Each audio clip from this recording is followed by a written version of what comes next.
राहुल गांधी की अपील ज्योतिरादित्य सिंधिया पर भारी पड़ती हुई दिखाई दे रही है।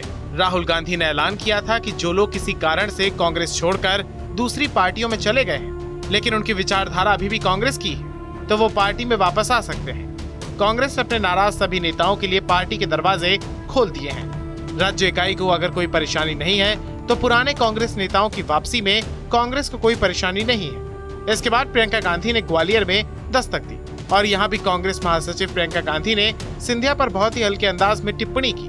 साफ कर दिया कि सिंधिया उनके लिए जरूरी मुद्दा नहीं है, जो जरूरी मुद्दे हैं वो उन पर ही बात करेंगे। पहले राहुल और फिर प्रियंका गांधी के तेवरों के बाद अब सिंधिया कैंप में भगदड़ की स्थिति बन गई है। सिंधिया के साथ बीजेपी में आए अधिकांश नेता कांग्रेस में वापसी की कोशिश में जुट गए हैं। दल बदल का जो खेल 2020 में खेला गया था, अब एक बार फिर से खेला जा रहा है।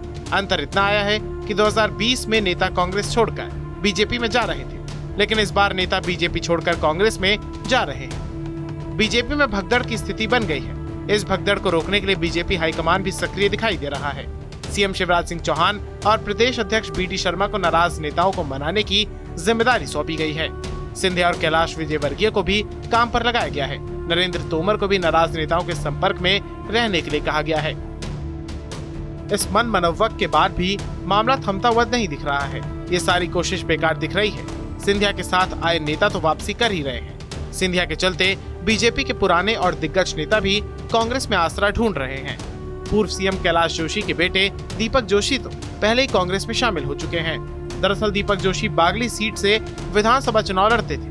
2018 का चुनाव वो कांग्रेस उम्मीदवार से हार गए और इस बार उन्हें बीजेपी का टिकट मिलता हुआ नहीं दिख रहा था, क्योंकि बीजेपी यहाँ से सिंधिया समर्थक पर दाव लगाने की तैयारी में थी, जिससे नाराज जोशी ने पार्टी ही छोड़ दी। दीपक जोशी का प्रभाव सेंट्रल मध्य प्रदेश की तमाम सीटों पर माना जाता है। इसके बाद तो सिंधिया कैंप के नेताओं ने भी घर वापसी शुरू कर दी। पहले भी शिवपुरी के सिंधिया समर्थक पूर्व जिला पंचायत अध्यक्ष बैजनाथ यादव ने भाजपा से नाता तोड़कर कांग्रेस का हाथ थाम लिया। इसके बाद भाजपा जिला उपाध्यक्ष राकेश गुप्ता भी बीजेपी छोड़कर कांग्रेस में शामिल हो गए। ये लोग अपने साथ इतना बड़ा काफिला लेकर भोपाल के कांग्रेस दफ्तर में पहुंचे थे कि वहां पर आसपास जाम की स्थिति बन गई थी। और अब सिंधिया कैंप को एक और जोरदार झटका लगा है।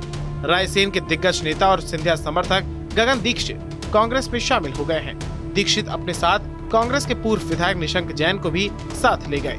दोनों नेता पूर्व मुख्यमंत्री कमलनाथ के निवास पर पहुंचे। साथ में सांची जनपद अध्यक्ष अर्चना पोर्ते 6 जनपद सदस्य भी शामिल थे। सभी का कांग्रेस प्रदेश अध्यक्ष कमलनाथ ने स्वागत किया और उन्हें कांग्रेस की सदस्यता दिलाई। इससे कुछ ही दिन पहले दमोह और बड़वानी जिले में भी सैकड़ों लोग कांग्रेस पार्टी में शामिल हुए थे। पार्टी में हजारों लोगों के शामिल होने से कांग्रेस में खुशी की लहर है। वो मानकर चल रही है कि विधानसभा चुनाव में जनता का समर्थन उसे मिलेगा। प्रदेश कांग्रेस पार्टी की राष्ट्रीय महासचिव प्रियंका गांधी की जन आक्रोश रैली में जुटी भीड़ को भी अपने लिए शुभ संकेत मान रही है। और अब जिस तरह से बीजेपी छोड़कर नेता कांग्रेस में आ रहे हैं, उससे ये भी साफ दिख रहा है कि प्रदेश में कांग्रेस के पक्ष में माहौल दिखाई दे रहा है। ऐसा माहौल 2018 में भी नहीं दिखा था। 2018 में कांग्रेस की सरकार बनी थी, लेकिन तब बीजेपी के अंदर इस तरह की भगदड़ नहीं मची थी। उल्टा कांग्रेस के कई नेताओं ने बीजेपी का दामन थाम लिया था। लेकिन इस बार तो हालात बदले बदले से दिख रहे हैं। ऐसी स्थिति रही तो बीजेपी से भगदड़ नहीं रुकी और आने वाले दिनों में ये भगदड़ बीजेपी को भारी पड़ सकती है।